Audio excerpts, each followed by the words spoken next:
morning, everybody, and welcome to the Late Show. I'm Nelson Leite with you again for another episode of my program. I'm very excited to be here. Today is the new day. We are doing it live on YouTube, so very excited about that. Trying some new equipment out, trying to go wireless on the microphone. Just experimenting here.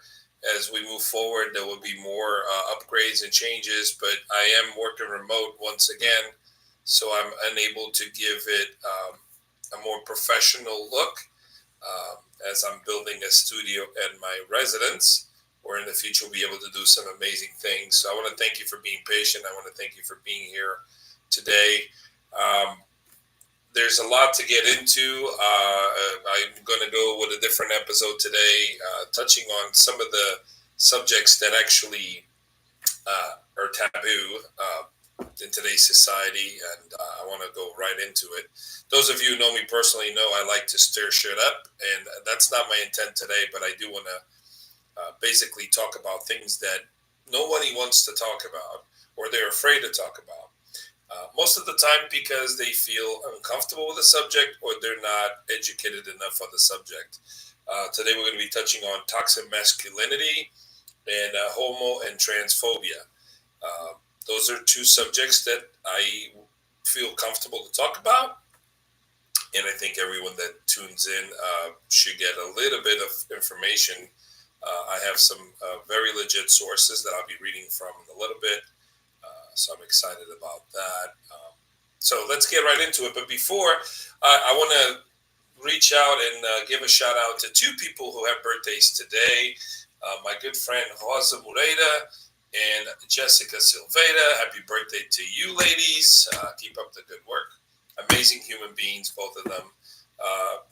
Rosa, I know a little bit better as a friend. Jessica, not so much. I'm friends with Irene, who is Jessica's sister. But happy birthday to both of you, and enjoy your special day.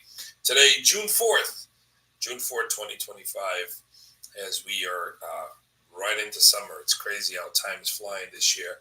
So I don't expect a whole lot of interaction today, which makes me sad, but because it's a transition to YouTube, it's not going to be as interactive, because a lot of people might not be able to see the video as it goes on live as it did with Facebook. But, I hope that at least the video will educate someone after, when they watch it afterwards. And you guys are free to join in and send messages. Ask Me Anything is a segment that I'm trying to work on.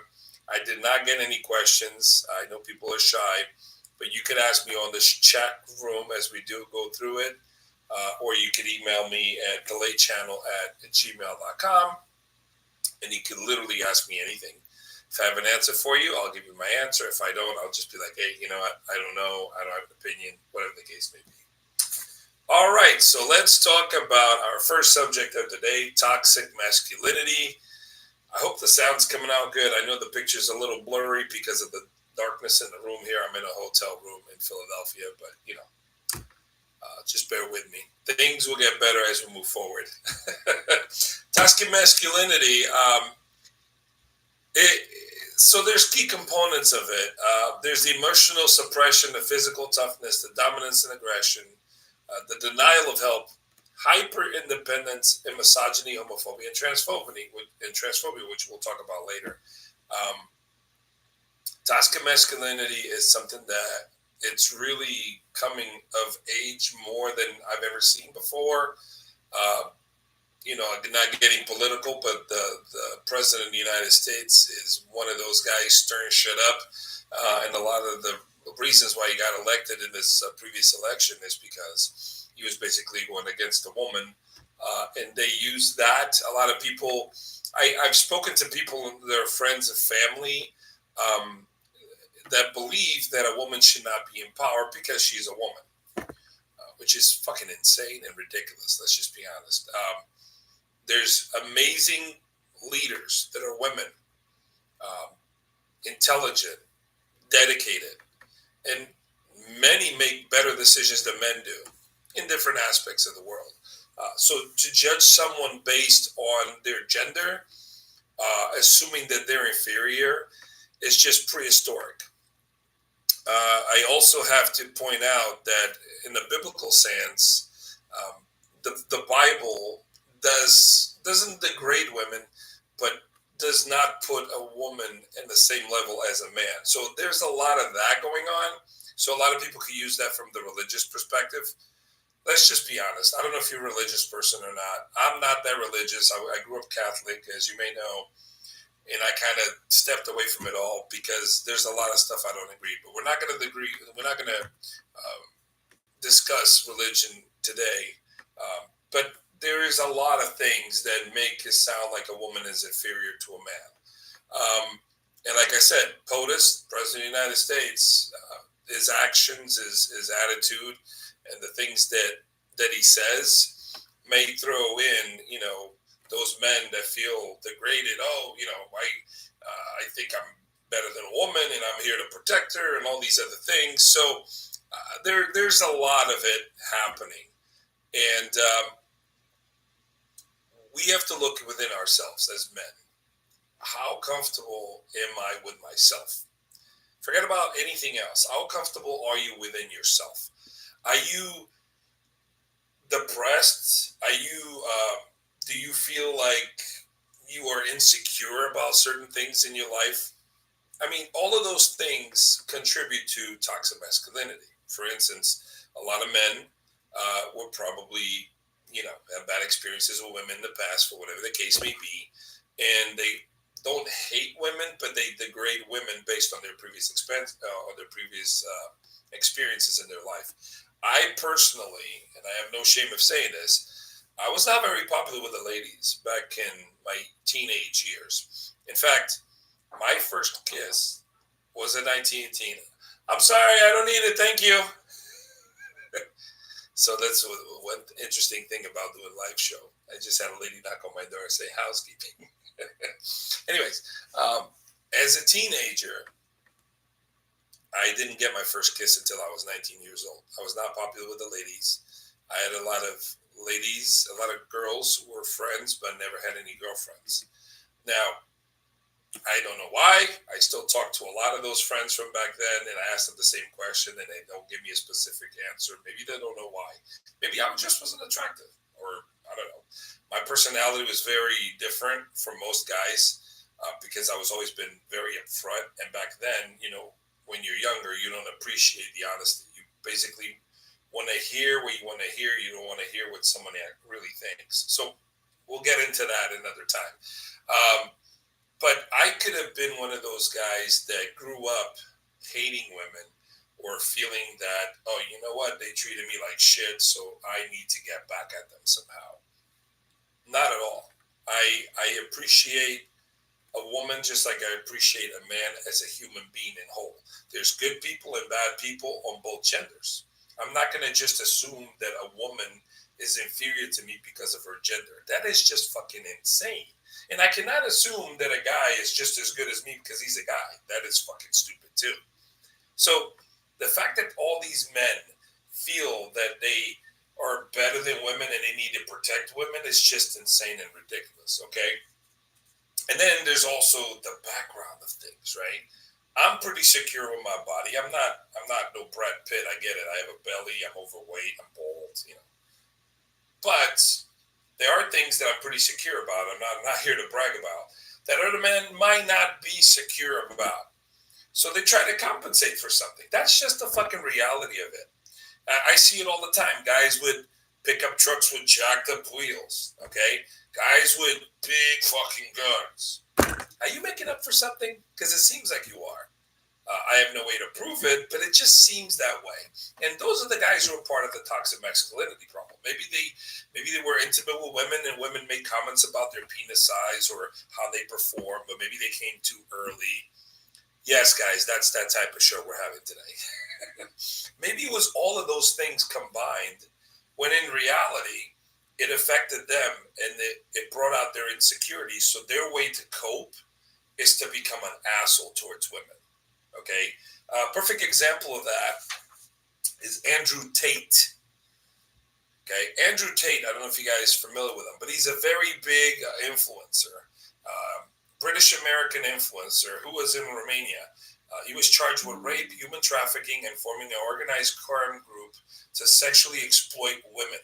This fucking guy is all about toxic masculinity. He made himself, he says himself that he's misogynist. Like, he's proud to be misogynist. And the problem with a guy like this is he actually has, I believe, he's an influencer, so he has his own podcast, and he has a lot of men that follow him. So when a guy talks about degrading women, there's a lot of guys that, hey, you know what? This guy is saying what I'm thinking too. Well, guess what? This fucking guy is a criminal. And obviously, he has bigger issues than misogyny if he's being accused of actual crimes. Again, allegedly, we don't know that yet. He hasn't gone to court, any of those things. But he did leave Romania. So our younger men are looking at this guy as a hero. The same way they're looking at Trump as a hero. Is really, I mean, not to get political, but is Trump someone that you want to look at as an example of what a man should be? The fucking guy is on his third marriage. He degraded women. He was accused of rape. Accused, no. He was actually convicted of rape, okay, in a civil suit, but he was convicted. So if he was convicted, he's guilty. Is that the person you want to look at as someone you want to follow in their footsteps? Someone that you think is an example of what masculinity should be? No. So you have to look at your inner self as a man, as a human being. Why are you so triggered? Why do you feel like you could be that much better or superior to a woman? There's a couple of notes here that I made.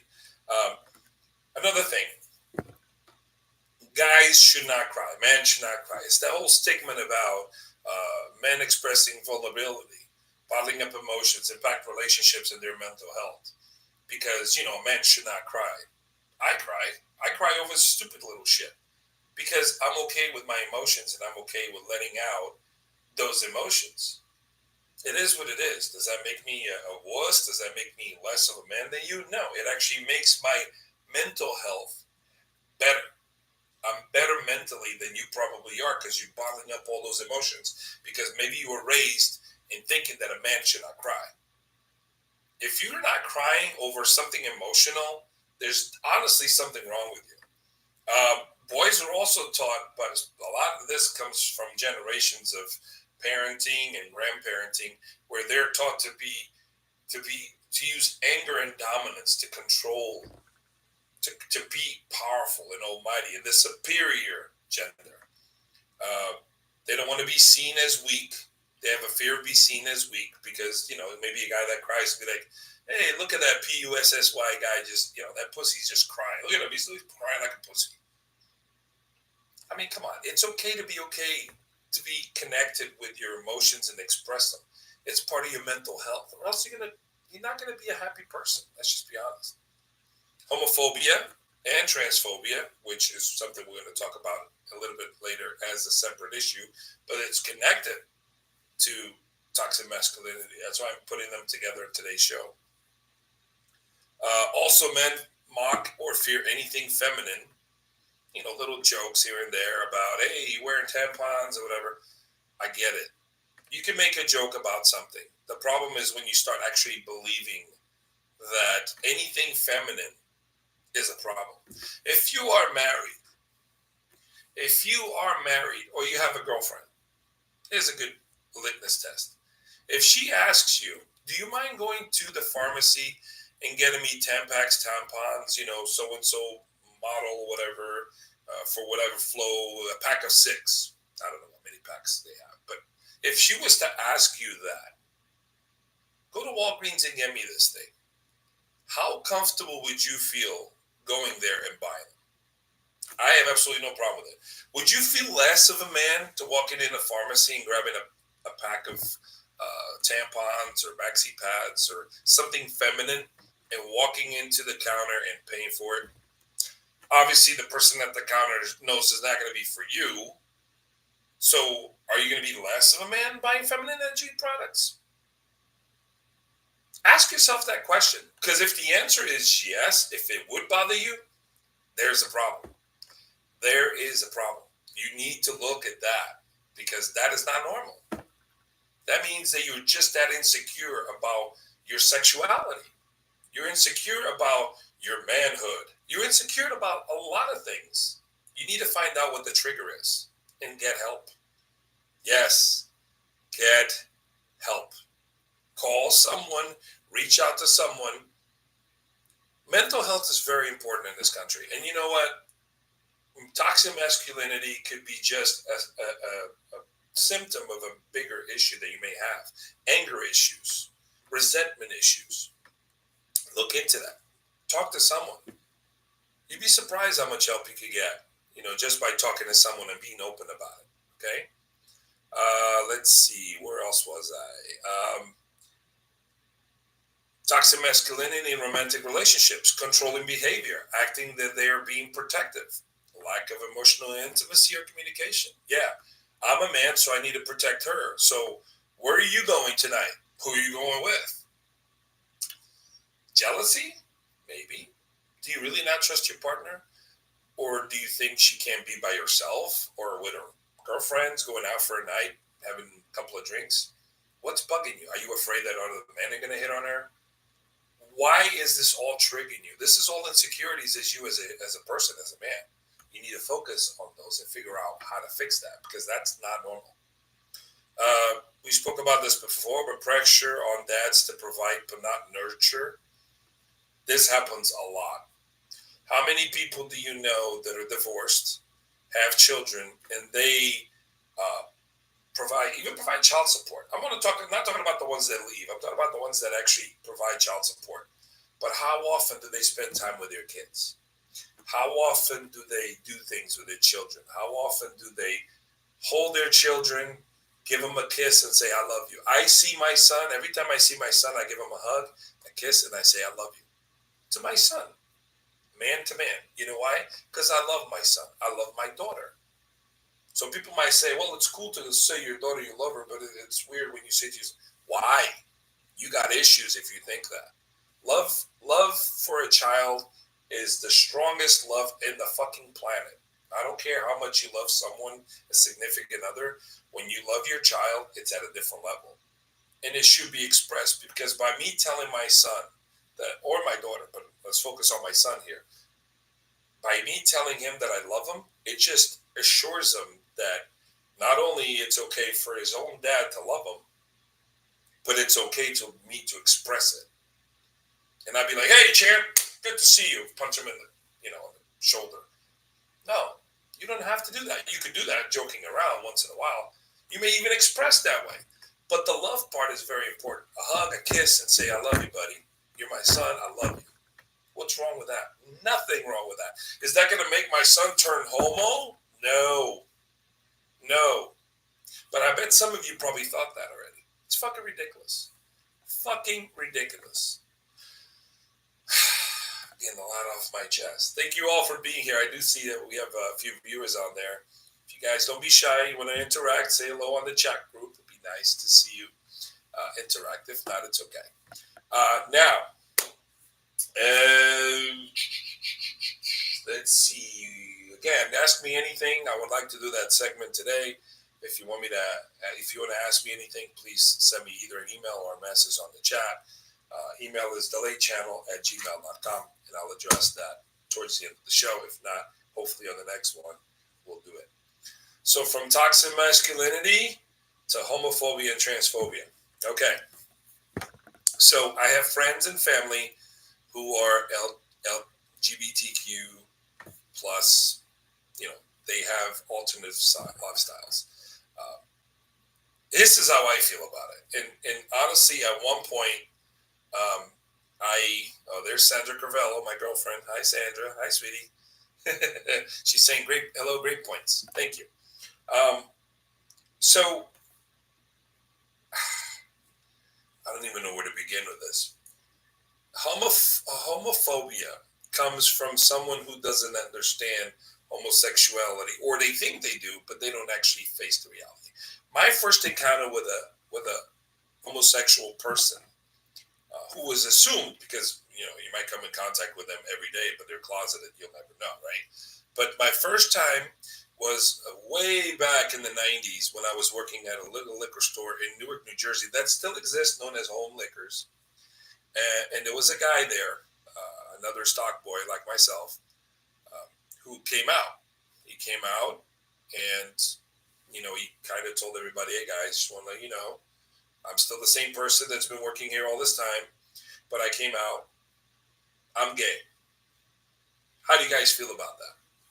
So at first a shock, because honestly, I did not see that coming. He did not fit the profile, as most people that were closeted don't. You might have suspicions about them, some of them. Others, they just come out of nowhere and they kind of shock you. So that was my first gay person in front of me saying, hey, I'm gay. What do you got to say about that? And I remember looking at him, I said, and I'm not going to say his name, I said, dude, I'm happy for you. Just understand that I'm a straight man. We could continue having a friendship, a co-worker relationship. We could do all those things. We may even joke about gay stuff if it makes you feel comfortable, as long as you know that you cannot cross that line because I'm straight. And he goes, absolutely, I respect you, blah, blah, blah. And that was the end of the conversation. And I worked with the guy for several months, if not even years after that. And there was no issues. It was never brought up. He never brought it up. He never brought up his dates. He never brought up his personal life. We went about our business. We remained friends. We remained co-workers. And that was that. There were at least one person that worked in that place that did not accept it very well. And there was always a little, hey, I can't believe what's his name. Hey, I wonder if he's checking out my ass when I'm picking up a box. I said, dude, calm down. Calm down. Just get over this shit. The guy did a huge thing by stepping out and admitting that he likes men. Good for him. That I know that for a gay person coming out, it's a huge step. That's when they actually take their weight off their backs, where they could just admit, hey, world, I am the way I am. Please accept me. And a lot of the times they don't get accepted, not just by the world, but by their close loved ones, like their family, their parents, sometimes their grandparents. And it's got to suck. It's got to suck because something that important to you, if the closest people to you don't accept it, that shit's got to hurt. Okay? So here's my view on homosexuality and, homosexuals and trans people. Who cares? Honestly. If you are consenting adults, you're behind closed doors, do whatever the hell you want. It's none of my business. I'm not going to care how you do it, where you do it. Well, let's keep that. Let me rephrase that. It can't be in public, obviously. PDA, that's one thing I want to talk about. But consenting adults behind closed doors, hey, man. Hey, lady. Hey, girl. Hey, they. Whatever you want to do, that's on you. You're adults. That's the freedom, personal freedom that we have to do whatever we want. You're not hurting anybody else. So who cares? You're not hurting society. Although they try to make it sound like society is getting destroyed, things are getting worse because of gay people. Because we never had gay people in history, right? There's always been gay people in history. Along history, actually, if you go back to the Roman days, homosexuality was a normal thing, just like heterosexuality. In fact, all kinds of sexuality was accepted. And yes, we've come a long way and we made changes along the way with society. But there's always been gay people. There's always been bisexual people. What's the big deal? PDA, public displays of affection by gay people. Well, I have absolutely no problem with a gay couple holding hands. 2 guys, 2 girls, doesn't matter. Tap on the lips, perfectly fine, just like a heterosexual couple. Now, they start making out in public, using their tongues all over down each other's throats. That kind of bothers me the same way a straight couple bothers me. You don't need to be making out, down each other's throats in public. I don't give a shit if it's 2 men, 2 women, and a guy and a girl, a man and a woman. It doesn't matter. Those things you should keep in private. But holding hands, little tap, kiss, comments, I love you in public, That shit doesn't bother me. If that bothers you, you are part of the fucking problem. It should not bother you. It should not. Recently, I came across the whole pronouns experience. I was at a friend's house, and she has what I thought was a daughter, probably born female, but I'm not going to assume anything. And I referred to her daughter because we're having a conversation about something random. And I referred to her daughter as she, while her daughter was actually in the kitchen. And she said, well, she's referred to as they. And that was the first time I had to deal with the pronouns thing. I'm like, oh, they, okay. So I'm thinking, does that mean she's bisexual? What does that mean? And then I thought, who gives a fuck what it means? If she wants me to refer to her as they, I won't say she ever again. I'll just say they. Oh my God, that is so crazy. What are we going to do in society when we have to refer someone as they? Let me ask you a question. If Bob said, let's say you work with a guy, his name is Bob, and one day he comes to work and says, hey guys, starting today, you don't refer to me as Bob anymore. I want to be known as Bill. People might be like, why? Oh, I just feel more comfortable being Bill. Would that bother you that much? You might even laugh, make a joke here and there. But if you are a true friend, someone who truly respects other people's rights, you'll start letting them know that starting now, he's Bill. Big deal? No fucking big deal. So what is the difference between he and her not wanting to be referred as they? Not a big fucking deal, guys. It really isn't. Now, on the other hand, people who are homophobic or transsexual that want to be referred to as those pronouns should not be insulted either in the very beginning if someone refers to them as he or her and they don't know about their preference. But you get that one opportunity to say, hey, can you please refer to me as they? Okay, let's move on. What's the big deal? It is not a big deal, guys. It is not. If that is the way they want to be referred to, and it'll make them happy about being themselves. What does it hurt us to make somebody feel better about themselves by you just changing the pronoun? Because sometimes that's all it takes. Okay. Transphobia. I mean, listen. We can break it down into four categories of what transphobia would be. So there's the reproductive threat. Oh, this is homophobia and transphobia, I should say. So the reproductive threat, where, okay, they can't have kids. Who gives a shit? I know plenty of married couples who never have children. And less these days because it's getting really expensive to raise a child. So a lot of people opt not to raise children. What's the big deal? Are you going to criticize somebody for being with someone of the same sex? Oh, they can't have children. Well, there's plenty of children they can adopt. And what's wrong with that? If they adopt a child to a loving, caring home, who cares if that child's going to have two fathers, two mothers? Who cares?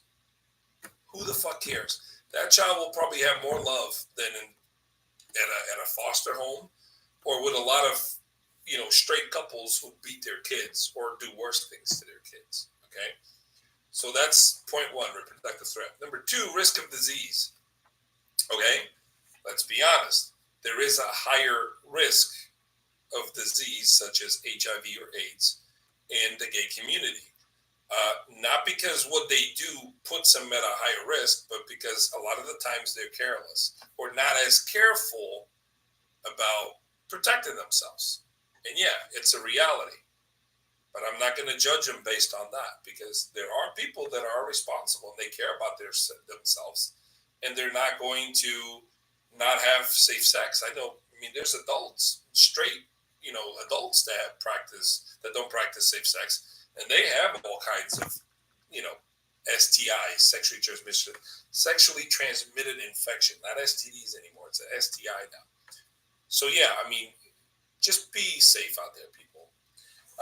Number three, to masculinity, of course. If gay people are gonna destroy the straight male, we're gonna have less straight males. We're gonna have less men who are tough because all these gays. Because gayness is a disease and it spreads like the flu. No, it fucking doesn't. Listen, if you have gay thoughts in your mind right now, maybe you're bisexual.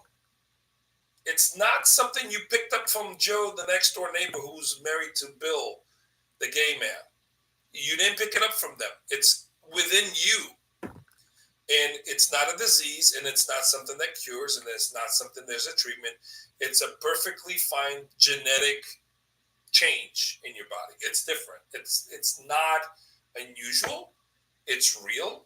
It's always existed. We're not going to get into the biblical or religious standpoint of it, but I would even say that's the way God made you. Oh my God, I could only hear the yelling and the fuck you and the people turning off the video. But you know what? Science has proved it, okay?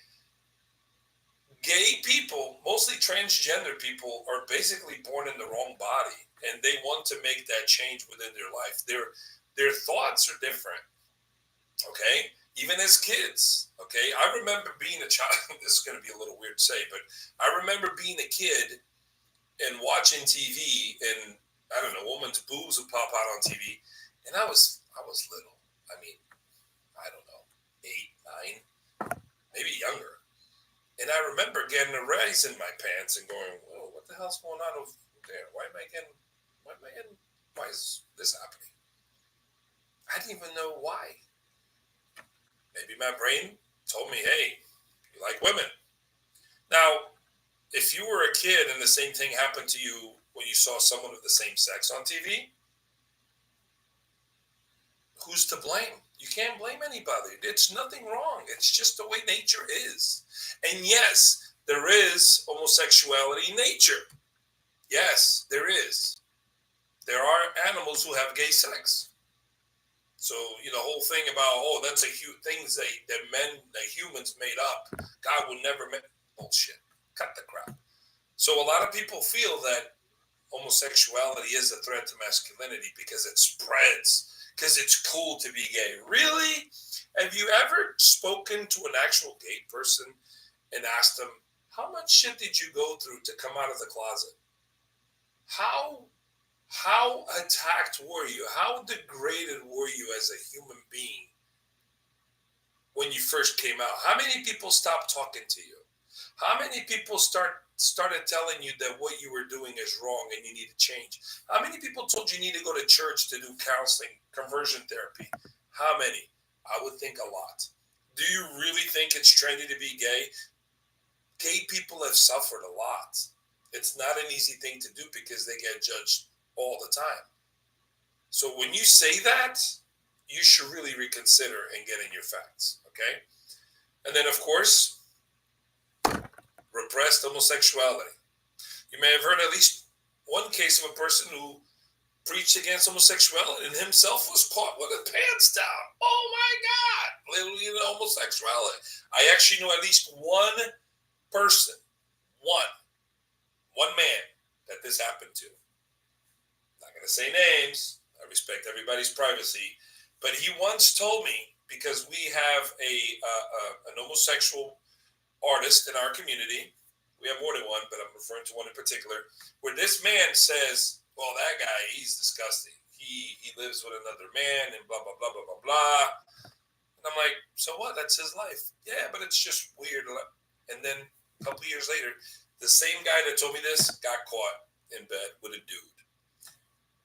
I personally know these people, okay? But then you could look at all the examples, stuff that happens in Congress. Holy shit, how many times have you seen Republicans, mostly Republicans, try to enact all these anti-gay laws and this stuff? Florida, can't say gay. What the fuck? Are you fucking kidding me? All of these laws, and then all these people get caught eventually, either with gay porn on their computers or they were having affairs with men. Hey, it's totally fine. Whatever you do, it's fine. It's legal. As long as it's not minors, it's legal. But don't be anti-gay because you're closeted. It just doesn't make fucking sense. So it's time for you to look inwards. Look at yourself. Are you straight? Are you gay? Are you bi-curious? Whatever you are, it's fine. The world should accept you for the way you are. You should accept yourself for the way you are. And stop being and making others more miserable. Because it's just wrong. It's fucking wrong to judge other people based on their sexual preference. If being gay or being trans makes them happy, God bless them. Let them live their life. They're not affecting you directly. They're not affecting society. Get over that shit. Let everybody have their personal freedoms and live their life the way they want to live. That's my message for today, guys. I really want to thank you for being a part of this first YouTube live episode. I'm very excited. I'm going to be sharing the links for this, so hopefully everybody can watch it. I know you probably may not agree with me and probably told me fuck you a million times watching the video, but you know what? That's just the reality of things, and the quicker you accept it, the better it is for society and for yourself. Live life, love one another. This is Nelson Leite. Peace, everybody.